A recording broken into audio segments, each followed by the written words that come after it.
네, 안녕하십니까. 어, 프로그래밍 2 챕터 3 시작해 보도록 하겠습니다. 챕터 3에서는 그 데이터의 합계를 구하는 것을 중점적으로 볼 예정인데요. 첫 번째로는 저희가 이제 자주 사용하는 것 중에 하나가 누적합을 구하는 것입니다. 어떤 데이터가 있고 그 숫자형 데이터들의 이제 시간에 따른 또는 고객에 따른 누적합을 구하는 일들이 이제 많은데 그런 누적합에 대해서 어떻게 구하는지 배워볼 것이고요. 그 다음에 누적합 중에서도 이제 그룹별로 누적합을 구할 수 있겠죠.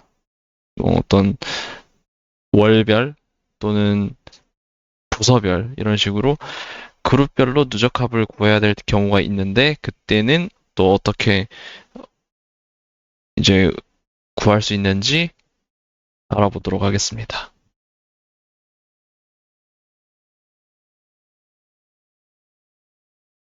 네, 첫 번째로 이제 누적합을 구하는 변수가 어떻게 생성을 하는지 알아볼 예정입니다. 저희가 이제 목적에 보면은 PDV에서 어떻게 변수값이 초기화되는지를 설명을 하고, 그 다음에 PDV에서 변수가 초기화되지 않게 하는 방법은 무엇이며, 그 다음에 그것을 배우고 나서 누적합 변수를 생성을 할 건데 도대체 PDV에서 변수값이 되는지 그 다음에 그것을 초기화되지 않도록 막는다라는 개념이 왜 나오는지에 대해서 짤막하게 한번 설명을 해보도록 하겠습니다.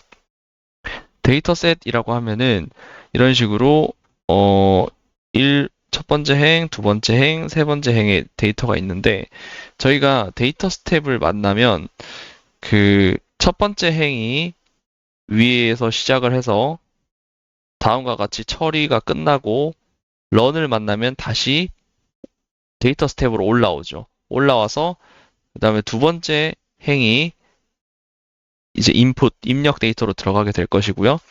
그래서 아래로 처리가 끝난 다음에 다시 데이터 스텝 상단으로 올라가서 세 번째 행의 데이터를 처리하게 됩니다.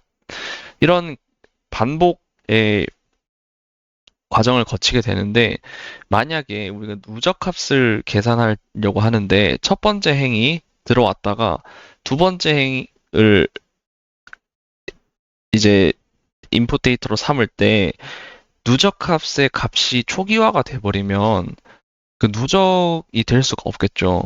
예를 들어서 첫 번째 행, 두 번째 행, 세 번째 행이 계속 쌓여가면서 합계가 되어 누적합의 개념이 이제 되는 건데 만약에 첫 번째 행이 들어왔고 두 번째 행이 들어올 때 그 누적합 변수의 값이 초기화가 돼버리면 누적값을 구할 수가 없는 상황이 돼버리기 때문에 이제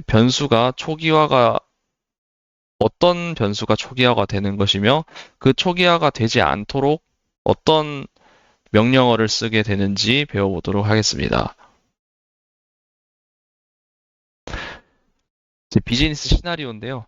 오리온스타 스포츠웨어의 유통 매니저는 다음과 같은 요청을 했습니다.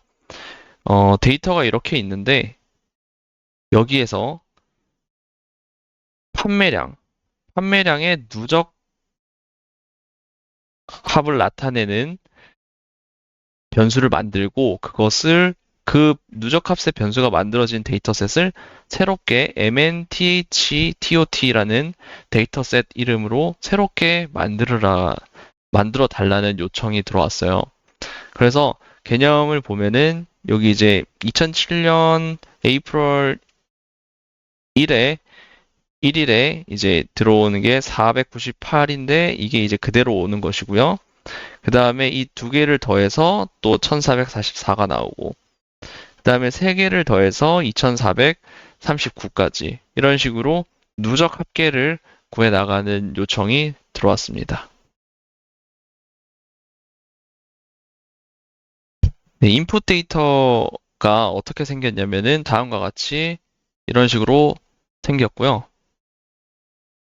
여기서 변수 설명을 좀 드리자면은, 이제 에이프럴에 있는 날짜, 판매 날짜에 대해서 다음과 같이 있는 것이고요. 그 다음에 그날의 판매 액수에 대한 변수가 바로 sales AMT입니다. 그래서 이제 다음과 같이 203A01을 실행을 해서 어, 실행을 해보고 이것이 잘 실행이 되는지 목표한 그 우리가 결과물을 생성해내는지에 대해서 확인을 해보라고 했어요. 그래서 보면은 데이터 스텝을 사용하고 있죠. 그리고 mnthot라는 데이터 셋을 새롭게 만들으라고 했기 때문에 데이터 스테이트먼트 다음에 새로운 이름을 써주고요. 그 다음에 set, 왜냐면 오리온 April says라는 변수를 사용하라고, 데이터 셋을 사용하라고 했기 때문에 이렇게 써주고요. 그 다음에 누적합이라고 하니까 새로운 누적합 변수를 만들고 거기에다가 sales AMT를 더해주는 것을 다시 새롭게 mth2date 변수에다가 저장하게끔 하는 구조 쿼리네요. 이게 과연 정확하게 돌아갈까요? 한번 실행을 해 보도록 하겠습니다.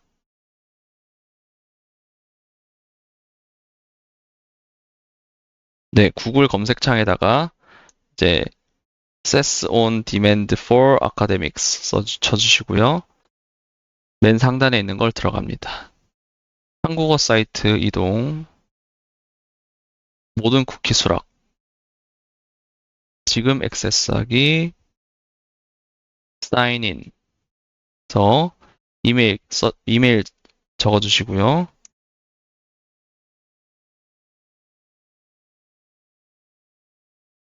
로그인을 합니다.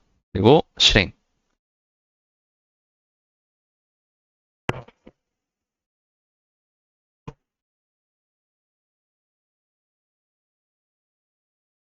네, 여기서 203A01을 실행해 보겠습니다.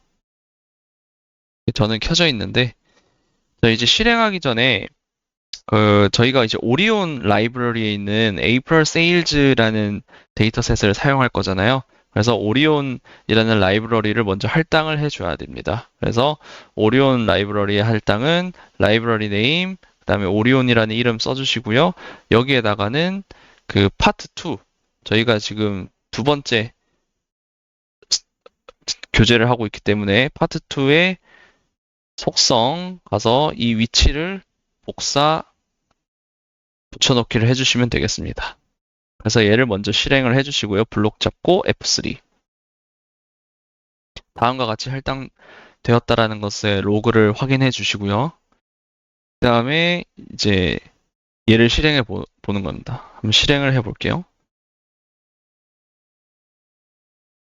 뭔가 실행은 된 것 같아요. 그리고 프린트를 해 보겠습니다. 이 프락 프린트는 그 데이터셋을 결과창에다가 보여주는 역할을 하는 것이죠. 그래서 F3. 그러니까 저희가 이제 예상했던 것과는 다르게 다 결측값으로 mth2 데이트가 나오는 것을 확인할 수 있죠. 그러니까 왜 결측값으로 나왔는지에 대해서 한번 보도록 하겠습니다. 다시 교재로 돌아와서요. 제대로 실행이 되지 않았습니다. 왜 그러냐면 이 프로그램은 creates 얘를 만들긴 했는데 모든 이제 결측값으로 만들어 버렸죠. 그 이유에 대해서 이제 보도록 하겠습니다. 음, 사실 이제 데이터 스텝이라는 것은 매 반복마다 데이터 스텝의 상단에 도착을 하게 되면 할당문을 통해 생성된 변수 값은 널로 초기화한다. 널이라는 것은 missing value, 그러니까 결측 값을 의미하는데요. 그 데이터 스텝이 이렇게 있고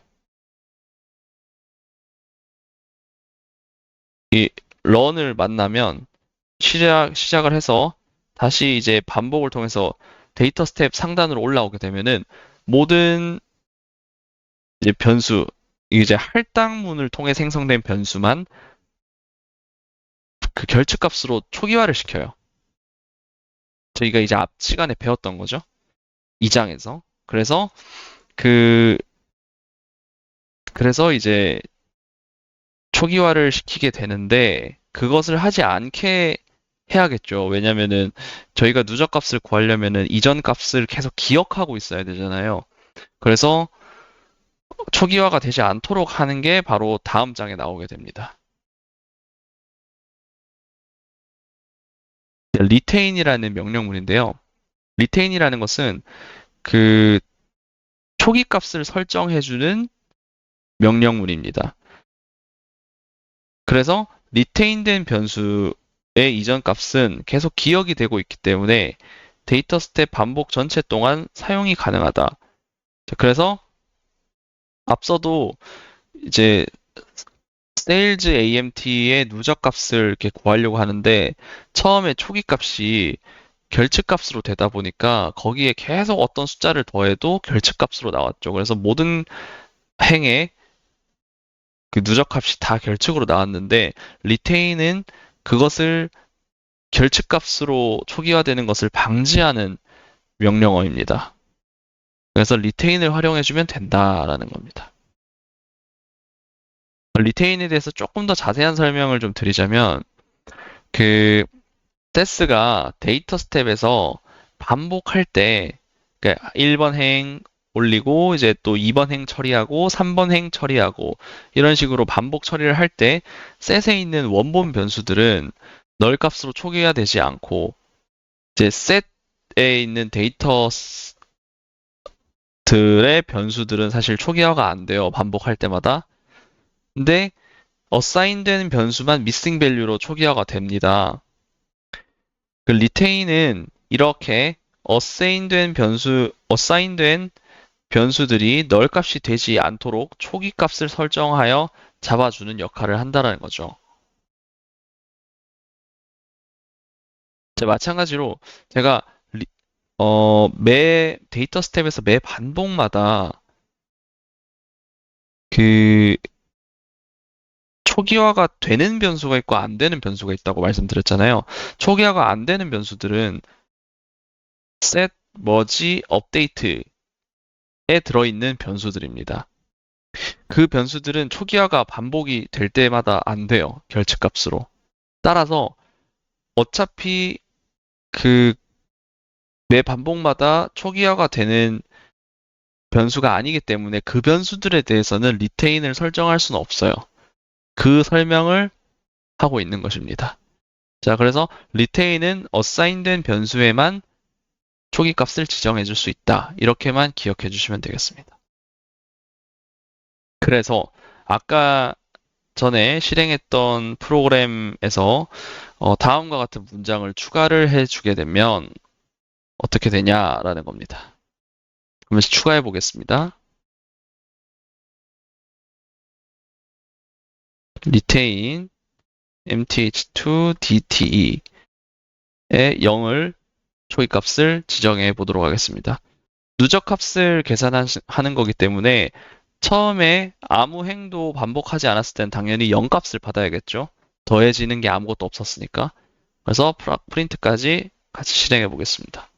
자, 그러면은 저희가 이제 의도한 바대로 이런 식으로 누적값이 쭉 잘 구해지는 것을 확인하실 수 있습니다.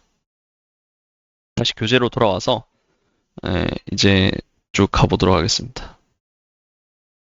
자, 근데 이건 참고인데 저희가 이제 누적값을 구하잖아요. 그것도 그 날짜에 따라서, 시간에 따라서. 그래서 당연한 얘기지만 이 입력 데이터셋이 세일즈 데이터를 기준으로 정렬이 되어 있어야 의도한 누적값을 계산할 수 있겠죠. 네. 앞선 예시에 대해서는 이미 정렬이 돼 있었다라는 정렬이 돼 있었기 때문에 저희가 따로 정렬을 하지 않았지만 실제로 아무 정렬이 안 돼 있었고 섞여 있다라고 하면은 반드시 정렬을 먼저 해주셔야 됩니다.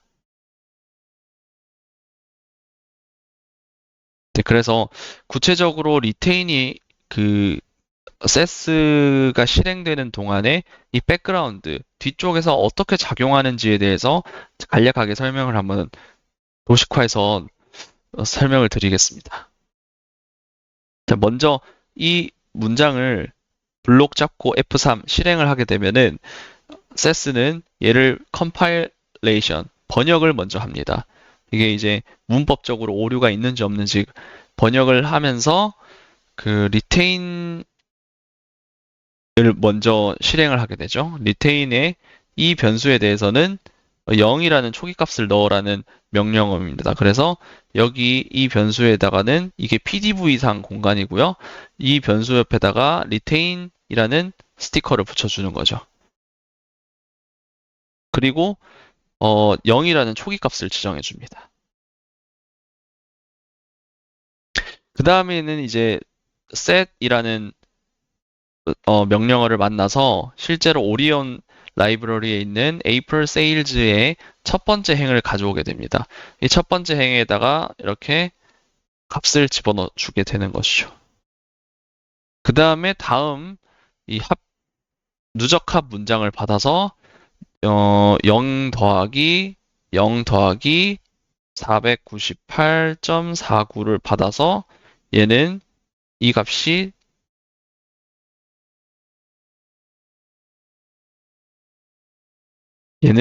되는 것입니다. 그 다음에 run을 만나면 저희가 제 1권에서도 배웠지만 암묵적 implicit output과 implicit return이 작용이 됩니다. 그래서 다시 위로 올라가는 것이죠. 이 implicit output은 이 결과 데이터셋에다가 여기에다가 이 pdv 이상에 있었던 이 값들을 다 쓰는 겁니다. 그러니까 뱉어내는 거죠. 결과 값으로. 그래서 첫 번째 시행을 뱉어내고 다시 두 번째 시행을 위해서 데이터 스텝으로 올려주는 것이죠. 근데 이렇게 이제 올리게 되면 원래 같으면 얘가 결측값으로 다시 초기화가 돼야 돼요. 그런데 이 mth2dt는 리테인된 변수잖아요. 그러니까 리테인이라는 스티커가 붙어 있기 때문에 더 이상 초기화를 하지 않는 것입니다. 그래서 not reinitialized가 되는 것이죠. 이유는 retained assignment variable이라서 그렇습니다. 여기는 오타가 하나 있네요. 네. 아, 아닙니다. 네네네, 오타죠. 왜냐면은 17257이 나와야 되는데 17258이 나와버려서 오타입니다. 그 다음에 이제 두 번째 행으로 바꿔주고요. 다시 이 스테이트먼트를 만나면 얘가 변하게 됩니다. 왜냐면 498, 49 더하기 946, 50이 되었기 때문이죠. 네, 그렇게 해서 또 런을 만나면 implicit output, implicit return 해서 이제 두 번째 시행을 또 결과에다가 입력을 해주고 다음 세 번째 시행을 위해서 데이터 스텝을 올려주는 것입니다.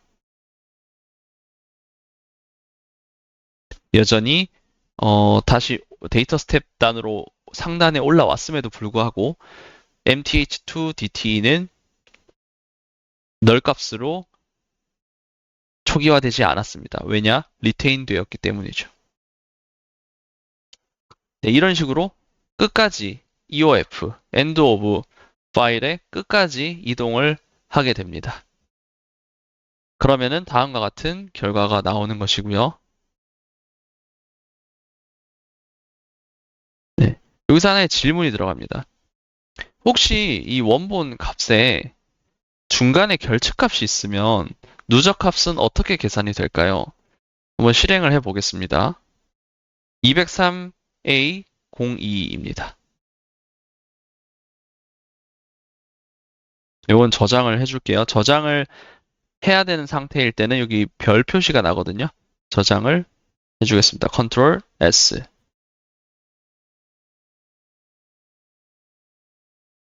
(203A02)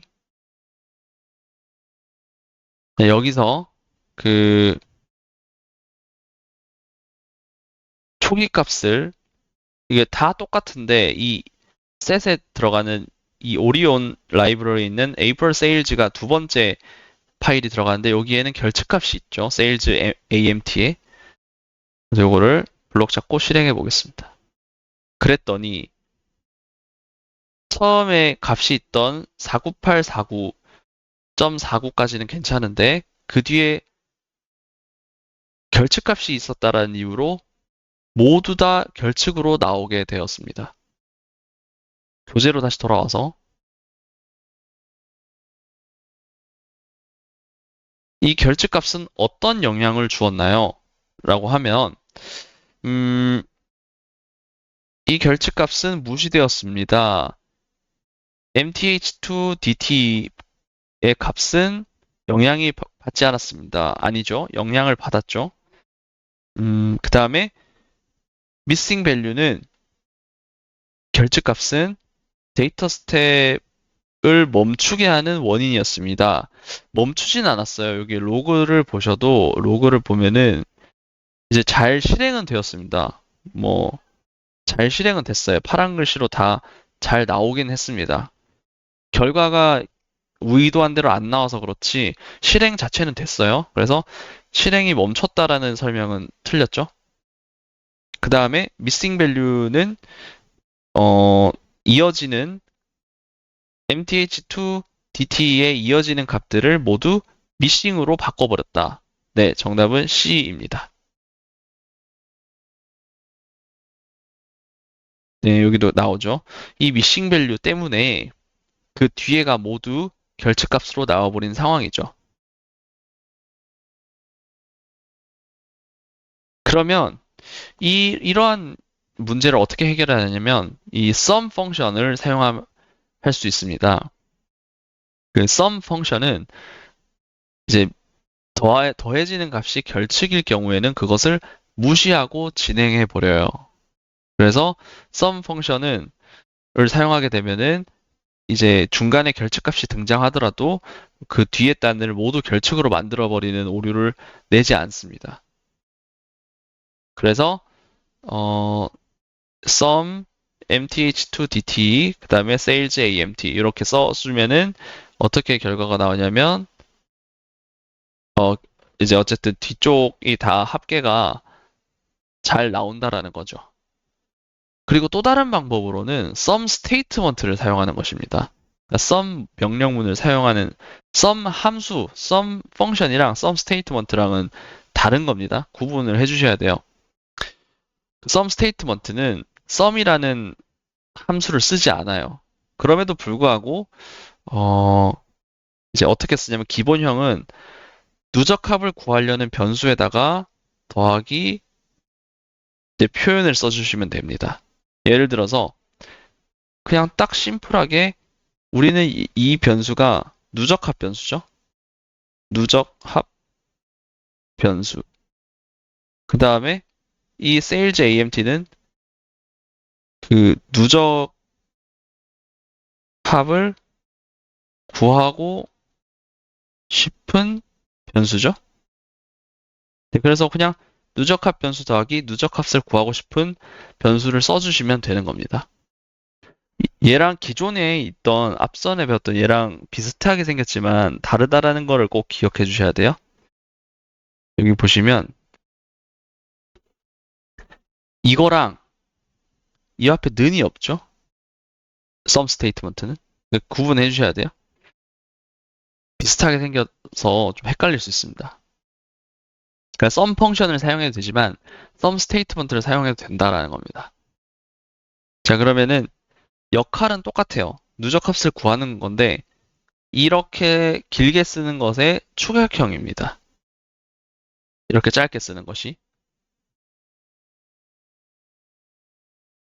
그래서 sum state는 좀 더 효과적입니다. retain 명령문과 sum 펑션을 같이 쓰는 것보다 좀 더 효율적이다라고 말을 하고 있어요. 그래서 sum statement의 자세한 설명에 대해서 좀 배워보면은 기본적으로 자동적으로 해당 변수를 retain 합니다. 그러니까 초기화가 되지 않도록 잡아준다라는 거죠. 그 다음에 sum 펑션처럼 결측값을 무시하게 되는 거죠.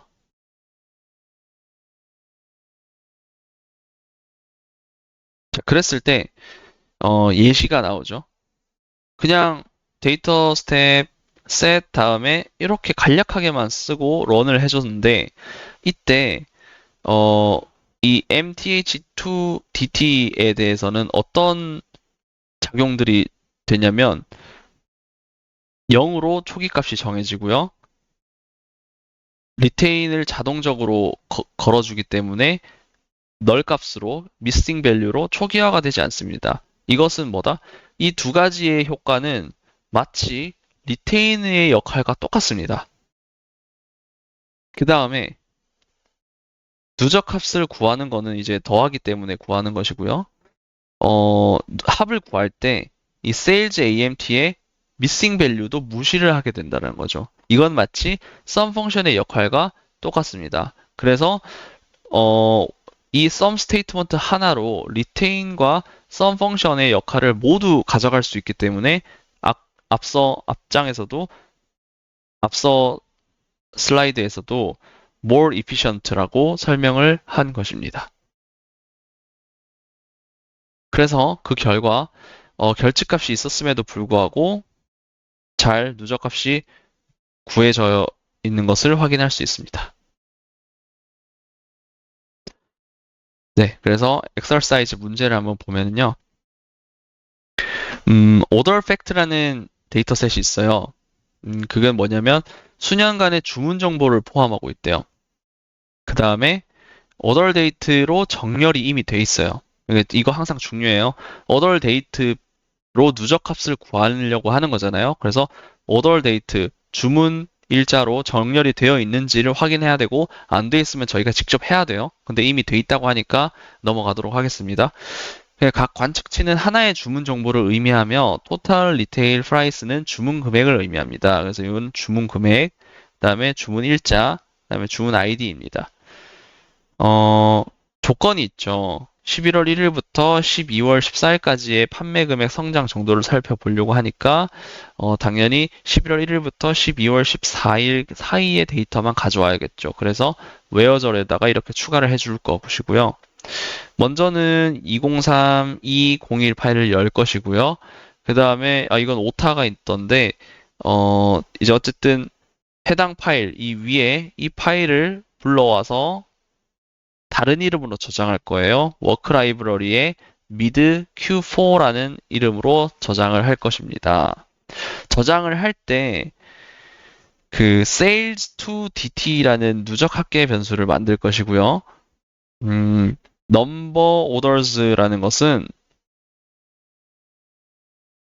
그 해당 누적 합계 변수를 추가할 때 해당 변수는 몇 건의 관측치가 누적되어 있는지 나타내는 것이죠. 그래서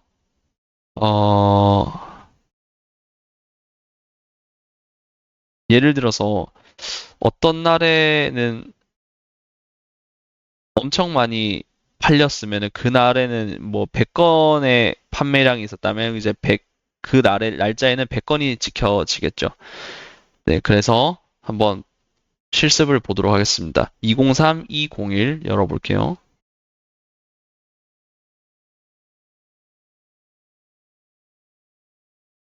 얘는 닫아주고요.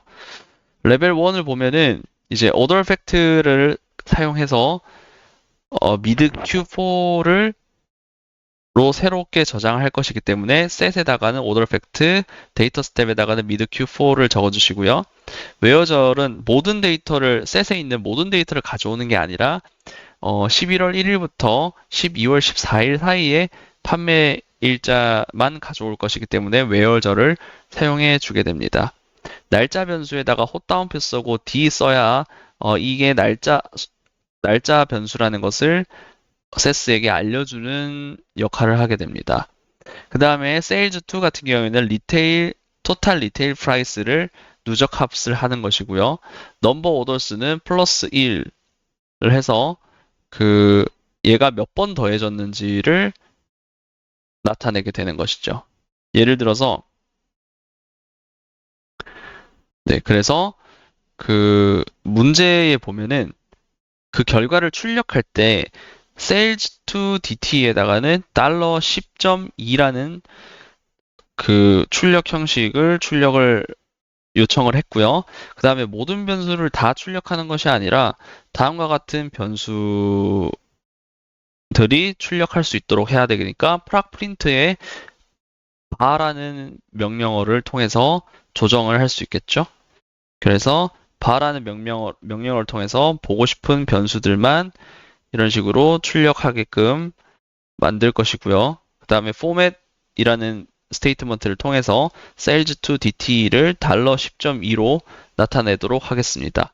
그래서 이 모드를 블록 잡고 실행을 해주면 다음과 같이 나오게 됩니다. 그러니까 제가 이제 여기도 보면은 사용 결과가 이렇게 나와야 되는데요. 이렇게 나와야 돼서 제목이 이렇게 있었기 때문에 제목도 title이라는 명령어를 통해서 적어줬습니다. 그리고 타이틀을 또 닫아주죠. 네, 그래서 모든 결과가 교재에 나와 있는 예시와 똑같이 되었습니다. num others라고 하면은 이제 이 53.7이 한 번 더해진 것이고요. 여기다가 $7.2가 더 더해져서 $60.9가 된 건데 이게 이제 두 번 더해진 거죠. 네, 마치 이제 앞에 행번호와 같지만 사실 얘는 몇 개의 행을 누적했는지를 나타내는 값이기 때문에 행번호와 같지만 실제 의미는 몇 개의 행이 더해졌는지를 의미한다라는 것입니다. 다시 교재로 돌아가겠습니다. 레벨 2 보도록 할게요. 레벨 2에서는 order fact는 또 수년간의 정보를 포함하고 있다. 주문에. 그리고 order date로 정렬이 돼 있죠. 그래서 order fact는 617개의 관측치와 12개의 변수로 이루어져 있는데 그 일부를 이렇게 보여주고 있습니다. 네, order type은 1이 뭘 뜻하냐면 유통, 2가 카탈로그, 그 다음에 3이 인터넷을 의미하게 됩니다. 그래서 type totals라는 데이터셋을 새롭게 생성할 것이고요. 해당 데이터셋에는 3개의 누적 합계 변수를 추가합니다. total retail, total catalog, total internet 이렇게 3개의 누적 합 변수를 만들어 줄 것이고요. 그 quantity는 각 주문에 대한 판매 수량을 나타내는 거죠. 그래서 where 문장을 만족하는 자료 중 첫 10개의 관측치만 읽는다라고 했는데 한번 보도록 하겠습니다. 실습을 한번 보면은 자, 레벨 2 같은 경우에는 네, order fact라는 것을 input 데이터로 가져올 것이고요. 그 다음에 type totals를 새롭게 만들어낼 것입니다. 그래서 데이터 옆에다 적어주고 그 다음에 2005년 데이터만 가져올 것이기 때문에 order 데이터에다가 year 함수를 붙여서 그게 2005이면 가져오겠다라는 거죠. 네, 그렇게 했을 때 처음에 실행하기 전에 10개만 한번 보고 그게 맞으면은 전체에다가 다 적용하겠다는 의미를 교재에서 말하고 있거든요. 보면은 프로그램을 테스트하기 위해 where 문장을 만족하는 자료 중 첫 10개의 관측치만 읽는다. 첫 10개의 관측치만 읽으려면은 이 set 옆에다가 옵션으로 OBS 갈로치고 OBS 2장에 배웠던 거죠. equal 10이라고 하면은 되겠습니다. 이렇게 해서 하는데 order 타입이 1이면은 total retail 더하기 quantity에다가 더해줄 것이고요. order 타입이 2면은 이제 카탈로그에다가 판매 수량을 적어줄 것이고요. 오더 타입이 3이면 토탈 인터넷이라는 변수에다가 판매량을 더해줄 것입니다. 그렇게 해서 한번 다 더해볼게요. 실행을 해볼게요. 블록 잡고 F3. 그러면 진짜 딱 10개만 나왔죠. 행이 이렇게 10개만 딱 나온 것이 확인이 되고요. 쭉 옆으로 가보면 이제 토탈 리테일, 카탈로그, 인터넷 이런 식으로 변수가 생성된 것이 확인이 되었습니다. 그래서 이제는 10개만 테스트를 하는 게 아니라 실제로 다 적용을 해도 될 것이기 때문에 저는 이 10개만 뽑으라는 옵션을 주석 처리를 해서 비활성화 시켜주고요. 그 다음에 마지막 프락 프린트까지 모두 실행을 해보도록 하겠습니다. 아까도 변수가 12개로 많았잖아요. 이거 출력 데이터를 보면은 이 변수 값이 15개인데 15개를 다 보여주는 것이 아니라 내가 원하는 변수들만 이렇게 선택을 해서 보여줄 수 있도록 하고 이 결과창의 제목도 타이틀로 잡아서 설정을 해줄 수 있습니다. 그래서 다시 블록 잡고 F3 해주면 다음과 같이 이렇게 쭉 원하는 결과값이 나올 수 있게 됩니다. 다시 교재로 돌아가겠습니다. 그래서 레벨 2도 해결을 하게 되었습니다. 네, 적절한 제목을 부여해서 똑같이 나오는 걸 확인했습니다. 레벨 3은 하지 않도록 하겠습니다. 네, 그 다음엔 이제 그룹화된 데이터에서 누적값을 어떻게 구하는지에 대해서 배울 건데요. 그룹화된 데이터에서 누적값을 구하려면은 first.last last점이라는 임시 변수가 무엇인지를 알아야 되고요. 그 다음에 그룹화된 누적값을 계산할 수 있어야 되고요. 그 다음에 subsetting if가 무엇인지도 알아야 합니다. 네, 비즈니스 시나리오는 다음과 같네요. 이렇게 부서가 하나 생겼어요. 이번에 4번이 있고요. 그거에 대한 셀러리 급여가 있고요. 그 다음에 부서명이 이렇게 나오게 되었습니다. 이럴 때 부서별로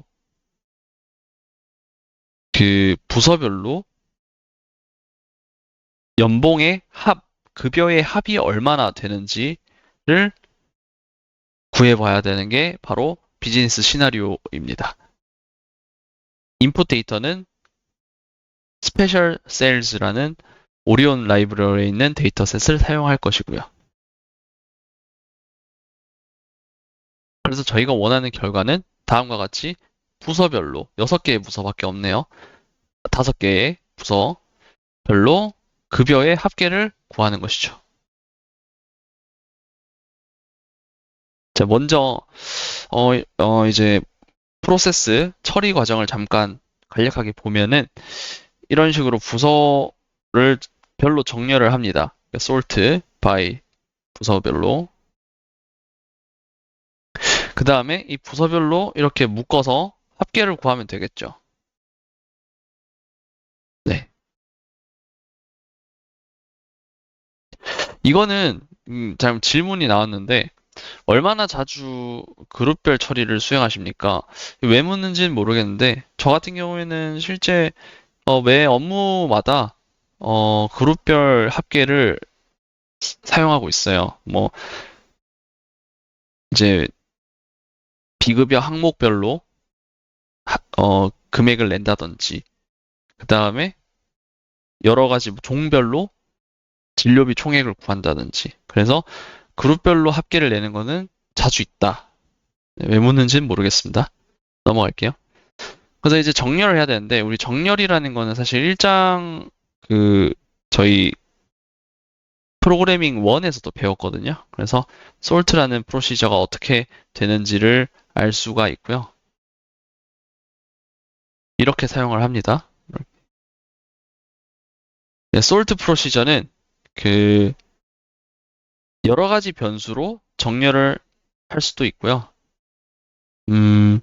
정렬한 결과를 원본 데이터셋에다가 덮어 씌우는 게 아니라 다른 이름으로 저장을 할 수도 있습니다. 왜냐하면 원본 데이터셋을 훼손하지 않기 위해서죠. 그러나 그걸 따로 저희가 설정하지 않으면 기본적으로는 정렬 실행 결과가 원본 데이터셋을 덮어 써버리게 됩니다. 네, 그렇다면은 이제 그룹별로 어떻게 누적 합계를 구하냐면 바로 by라는 명령어를 사용해주면 됩니다. 어떻게 되냐면 데이터 run set by 이런 식으로 큰 구조를 가지게 되는데요. 이렇게 되면은 저희가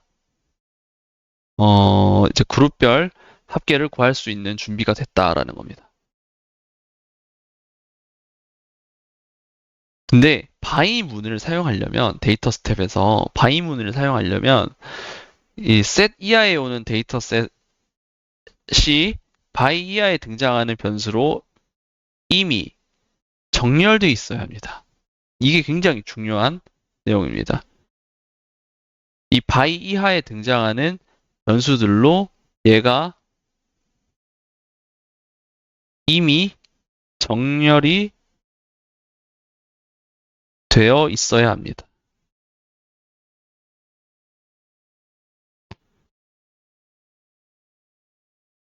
네, 그래서 한번 예시를 보도록 하겠습니다. 자, 여기 보면은 by dataset by run이 나와 있죠.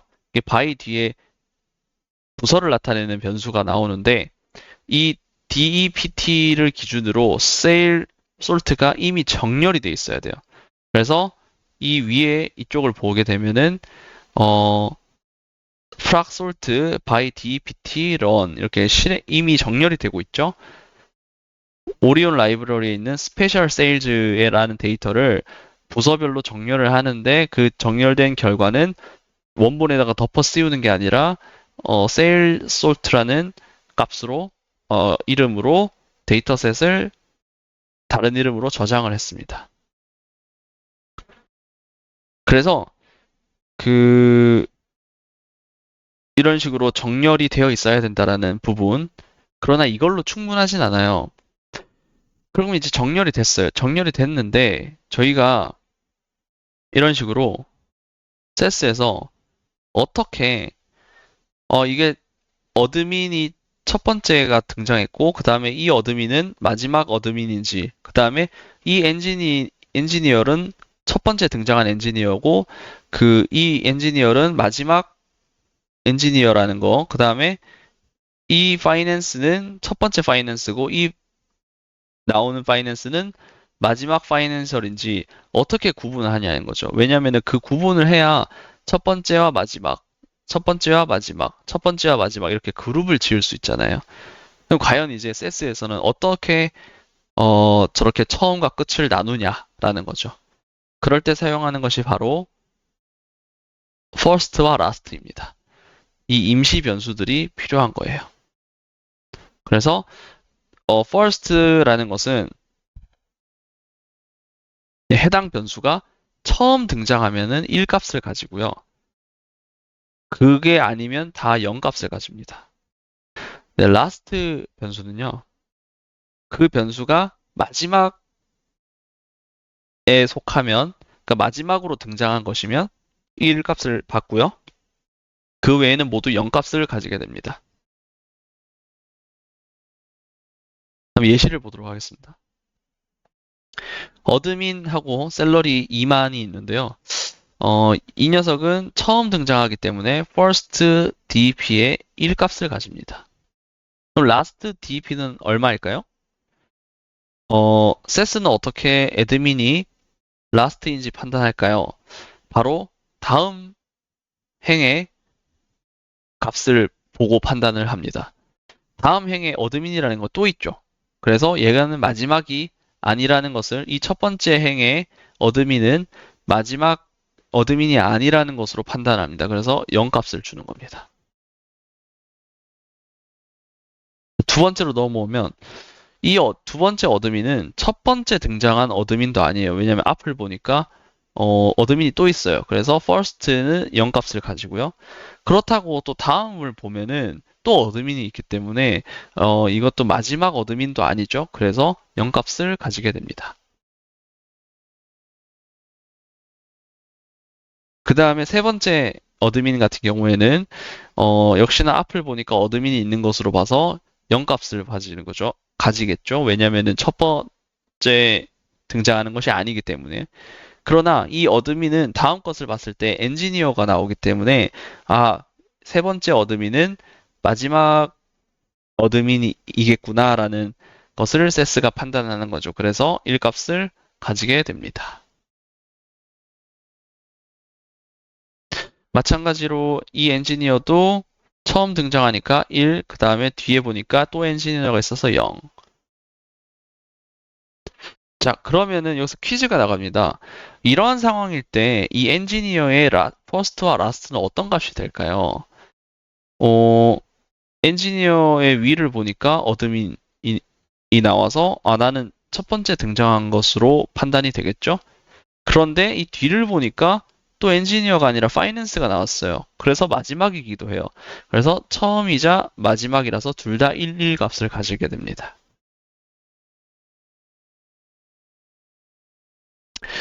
네. 그러면은 이제 그룹화된 누적 합계를 구하려면은 어떤 세 가지 절차를 따르면 돼요. 첫 번째로는 그 새로운 바이 그룹이 나올 때마다 누적 변수를 0으로 초기화한다. 그러니까 그 어드민이 나올 때는 쭉 더하다가 엔지니어가 나오면은 다시 누적 합계를 0으로 만들어야겠죠. 그래서 새로운 바이 그룹이 나올 때마다 누적 변수를 0으로 초기화를 합니다. 그 다음에 어 0으로 초기화를 하면 이제 누적을 하면 되는 것이고요. 그 다음에 어 마지막까지 누적을 마치면 그것을 빼내야 됐죠. 그 아웃풋 데이터로 저장을 해야겠죠. 그 마지막 이제 누적 합까지만. 왜냐면은 저희가 이제 그룹별 합계를 총 합계를 나타낼 것이기 때문에 그룹별 마지막 누적 합만 내보내면 되겠죠. 그래서 마지막만 출력하기를 하면 되겠습니다. 네, 그러면 이제 다음과 같이 어, 새로운 바이 그룹이 나오면은 그 누적 변수를 0으로 만들어주는 코딩은 어떻게 하냐라고 하면은 if 만약에 부서 변수가 첫 번째면 다음과 같이 해라. 0을 dpt sales가 누적 합계 변수죠. 누적 합계 변수를 0으로 초기화를 시켜라라는 겁니다. 네. 그래서 이 조건이 참으로 간주를 하면은 자, 그래서 다시 설명을 드리자면은 이 first dpt가 1일 경우에는 1이면 1일 때 이 if문은 참으로 간주를 하겠죠. true라는 것으로 간주를 한다. 그러면은 누적 합계 변수를 0으로 초기화를 한다. 왜냐? 새로운 부서가 나왔으니까요. 그리고 새로운 문서가 나왔으면은 계속 누적 값을 더하게 됩니다. 이때도 사용된 게 sum statement를 사용했죠. 왜냐면은 자동적으로 retain의 효과도 되고 또 결측도 무시하는 효과가 나오기 때문입니다. 네, 그렇게 해서 이 어드민에 대해서 누적합 더하고 엔지니어에 대해서 누적합 더하고 그다음에 파이낸스에 대해서 누적합을 더해서 이 마지막 행만 추출을 해냅니다. 그렇게 되면은 되겠죠. 이때 저희가 이제 예전에 배웠지만 서브세팅 if에 대해서 한번 배웠는데 서브세팅 if 같은 경우에는 이 if 익스프레션이 참이면은 다음 명령문을 실행하고요. false면은 다시 꼭대기로 다시 데이터 스텝의 꼭대기로 올라오게끔 하는 장치입니다. 그래서 어,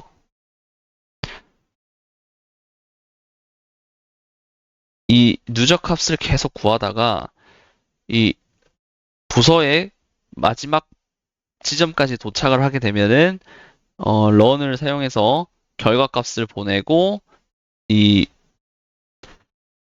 리턴 데이터 스텝의 또 상단으로 끌어올려서 다음 반복을 실행할 준비를 하게 되죠. 그렇게 해서 실행 결과 로그가 이렇게 나오고요. 39번의 반복을 실행했고 실제로 결과로 빼낸 거는 5개의 행만 뽑아냈습니다. 결과가 성공적으로 잘 나왔죠. 프락 프린터로 확인해 보니까 5개의 부서에 대해서 연봉의 누적 값이 나오게 되었습니다.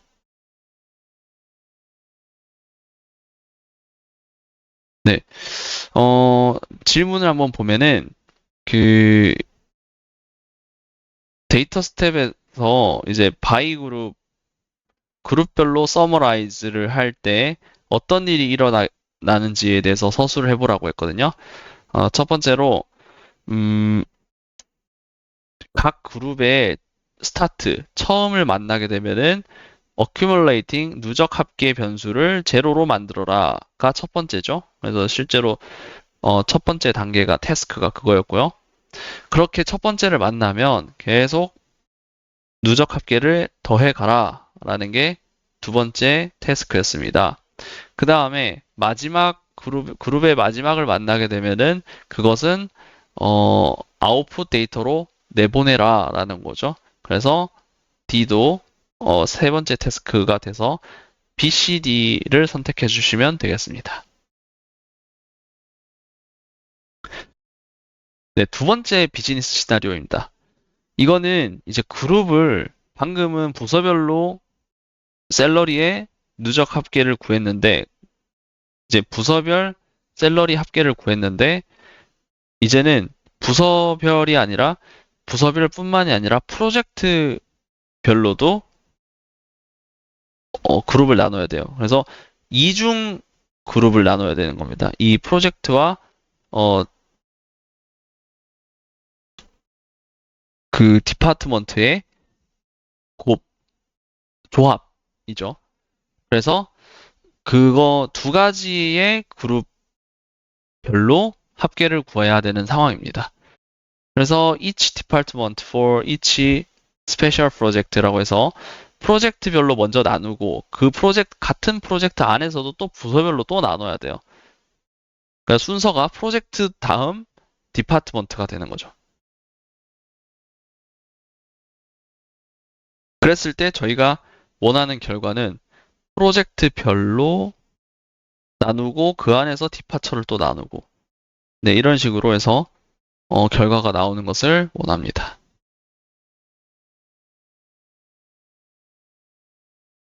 네, 이럴 때 이제 멀티플 바이 베리어블을 쓰죠. 왜냐면은 바이 뒤에 오는 변수별로 그룹을 하는 건데 이 바이가 두 개가 등장하죠. 프로젝트가 나오고 디파처가 나오고.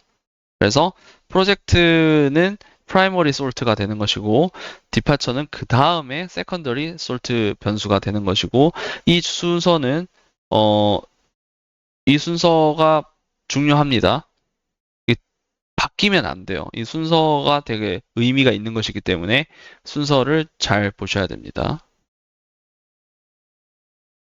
그렇게 해서 그 정렬을 하고 프락 프린트로 한번 보면은 이런 식으로 프로젝트별로 정렬이 됐고 같은 프로젝트면은 디파처별로 또 정렬을 해놨습니다.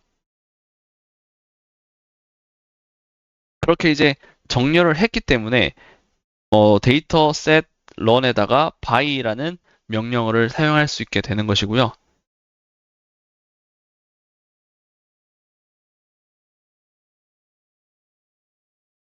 이 프로젝트와 디파트먼트의 조합에 따른 first와 last가 다 존재하는 거죠.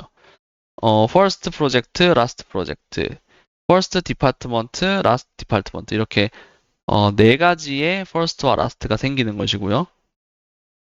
이 첫 번째 행을 만나게 되면은 이제 CAP 캡1과 어드민이 나오는데 캡1과 어드민은 이제 첫 번째 나왔으니까 다 1 맞겠죠? 처음 등장하는 거니까 1은 맞는데, 이 라스트 같은 경우에는 어떻게 되냐면, 앞을 보니까 캡1이 그대로 있죠? 캡1이 있고, 그 다음에 뒤를 봐도 어드민이 있죠? 그래서 다 마지막은 아니라는 것이죠.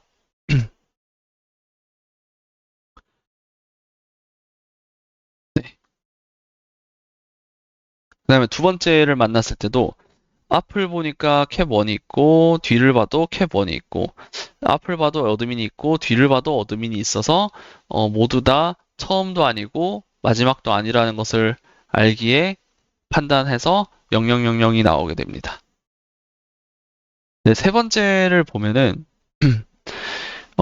앞을 보면 캡1이 나오지만, 뒤를 보면 이지가 나오죠. 그래서 프로젝트는 마지막이라는 것을 알 수 있습니다. 그래서 처음은 아니고, 마지막은 맞습니다. 그 어드민 같은 경우에는 이제 앞을 보니까 어드민이 나와서 처음은 아니죠. 그 다음에 뒤를 보면 또 어드민이 나왔어요. 그러면은 마지막도 아닐까요?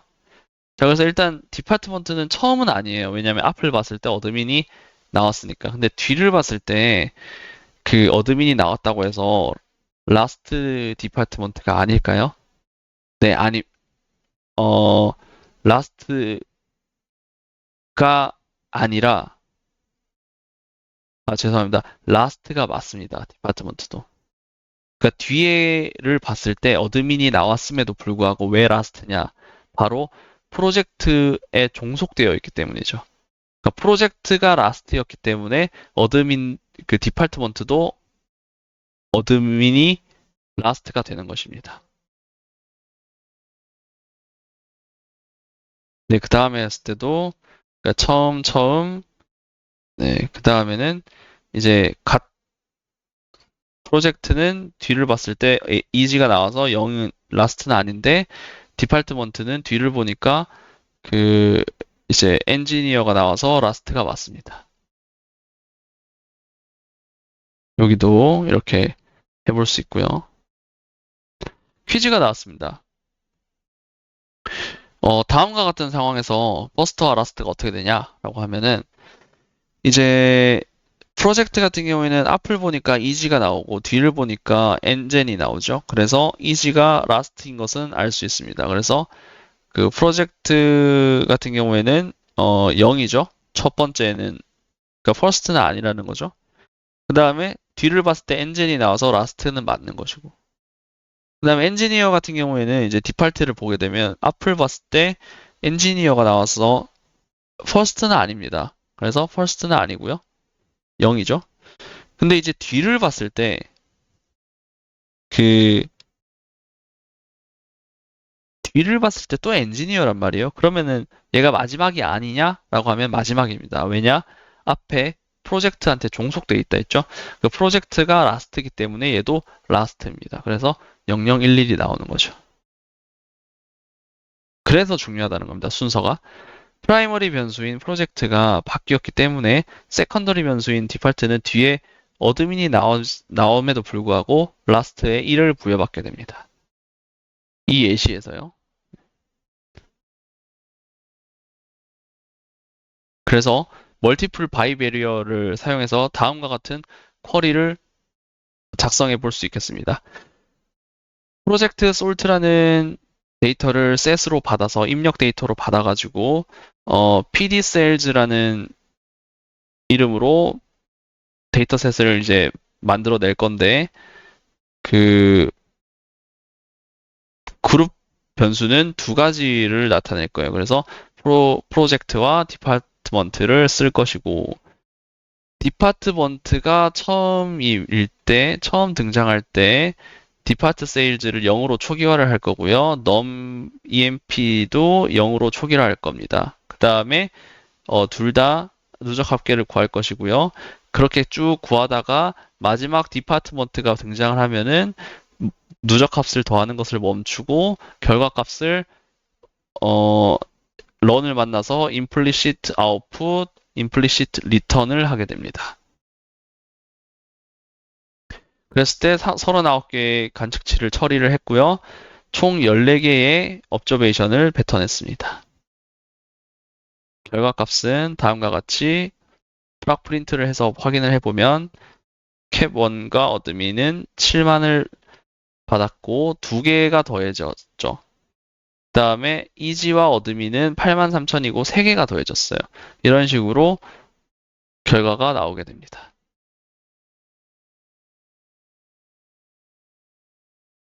네, 그래서 연습 문제를 한번 풀어보게 되면은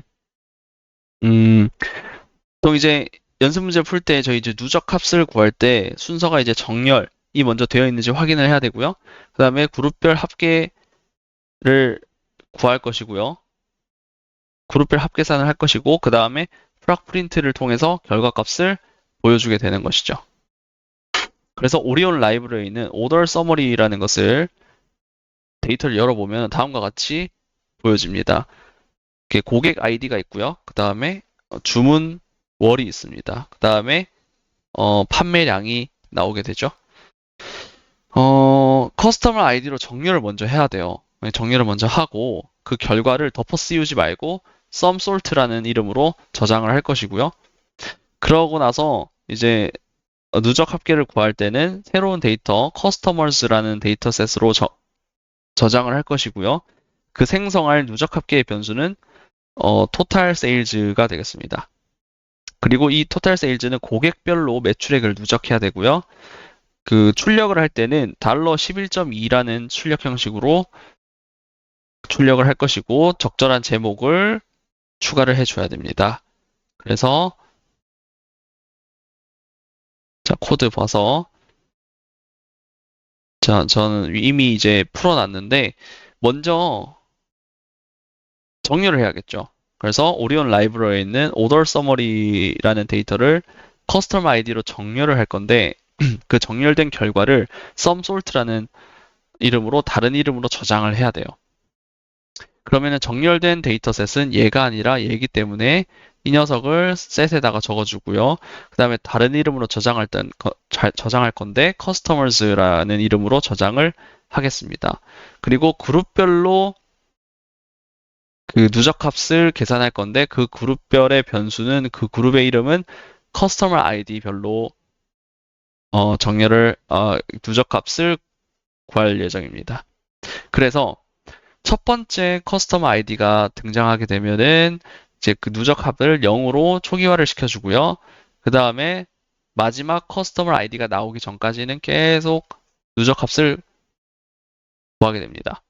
그렇게 해서 마지막 커스터머 아이디가 나오면은 implicit output, implicit return, run을 만나서 하게 되고요. 그렇게 해서 끝까지 반복을 하게 되면은 결과가 종료가 됩니다.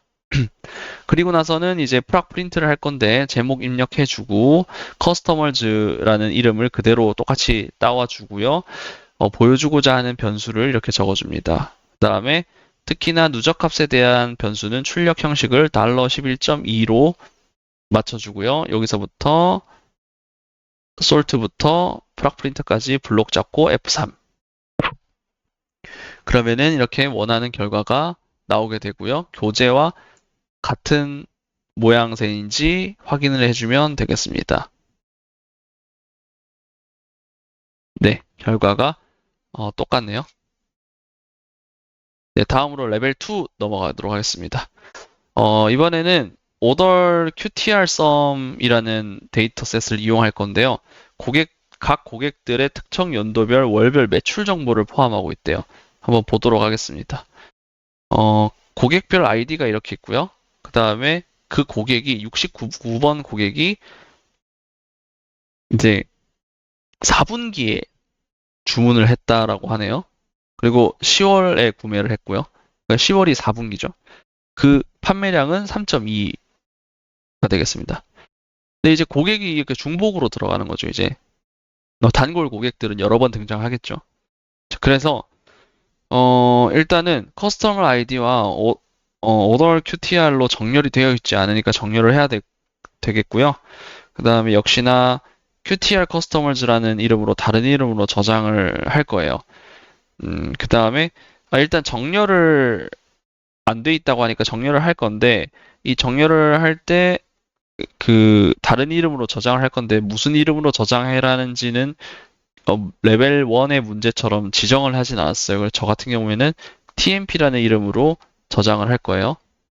그 다음에 이제 누적값을 계산할 때 누적값을 계산하면은 이러한 이름으로 데이터셋으로 저장을 하래요.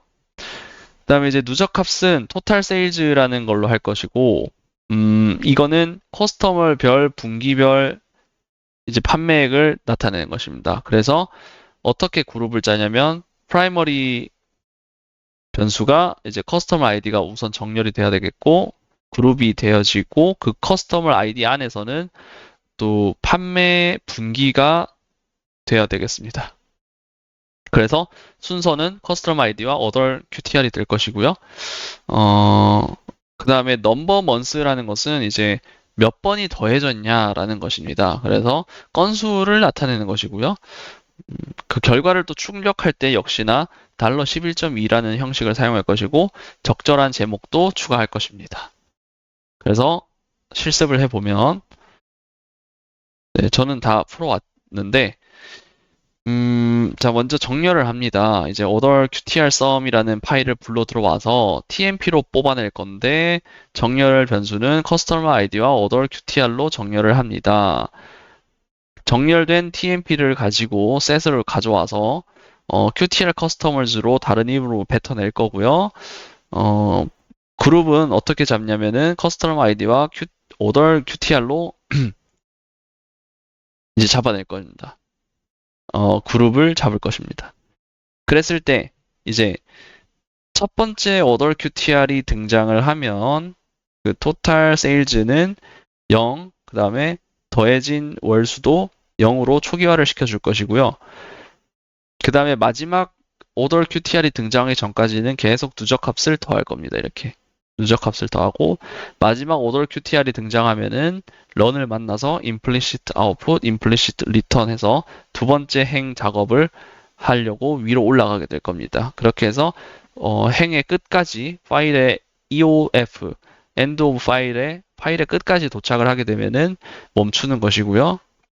그 결과를 프락 프린터로 뱉어낼 것인데 다 모든 변수를 보여주는 것이 아니라 이렇게 해당되는 변수들만 보여줄 것이고 특히나 토탈 세일즈 같은 경우에는 $11.2를 출력 형식으로 지정을 하고 제목도 붙였습니다. 그래서 솔트부터 프락 프린터까지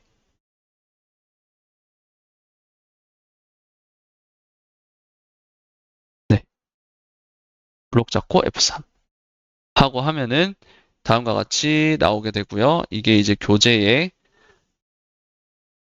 나타난 것과 이제 똑같이 되겠습니다.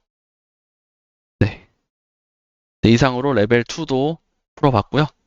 쭉 내려가서 리뷰를 보고 마치도록 하겠습니다.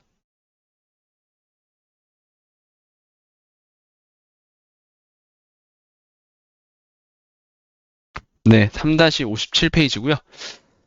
첫 번째로 이제 좀 누적 값에 대해서 다 배워봤는데요. 리뷰를 한번 통해 보겠습니다.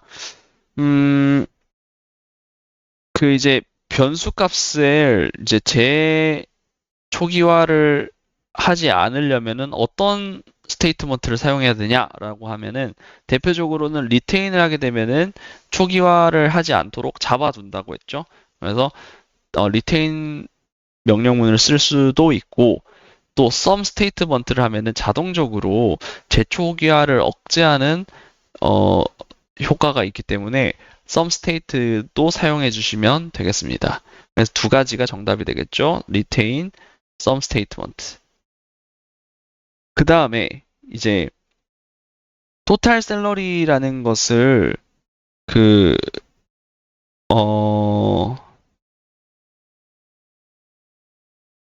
이제 누적값으로 구할 건데 그럴 때 이 sum statement, total salary 더하기 salary 세미콜론 이런 식으로 sum statement를 사용해주면 어떤 효과가 있는지 기술을 해보라라고 했죠. 그래서 자동적으로 0으로 초기화를 할 거고요. 초기 값을 정할 거고 자동적으로 retain이 되고요. 결제 값으로 초기화가 안 되고요. 그 다음에 누적 값을 계속 더하게 됩니다. 또 있죠. 결집값을 무시하죠. ignored missing value. 네, 다음으로 데이터셋이 정렬되지 않았다라고 하면 바이 그룹 프로세싱을 사용할 수 있냐라고 물어봤습니다. 정답은 없습니다. 바이 그룹 프로세싱은 인풋 데이터의 정렬 여부에 의존, depend on 되어 있기 때문에 반드시 인풋 데이터가 정렬이 되는 것이 중요합니다.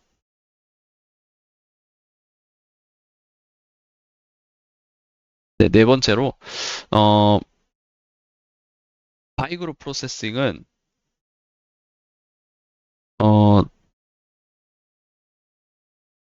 그 이제 그룹별 프로세싱을 하려면 데이터 스텝에서 어떤 명령어를 써야 되냐라고 하면은 by 스테이트먼트를 쓰면 됩니다.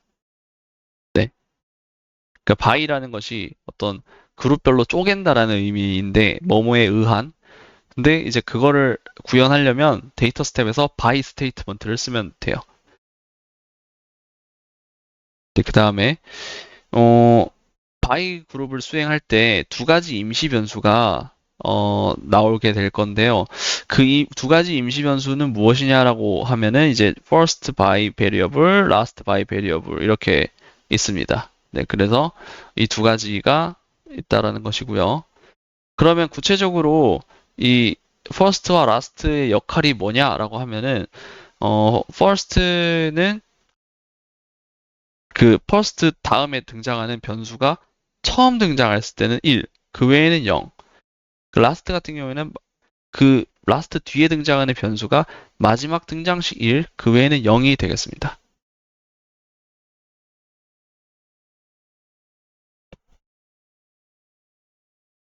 네, 그 다음에 이제 마지막으로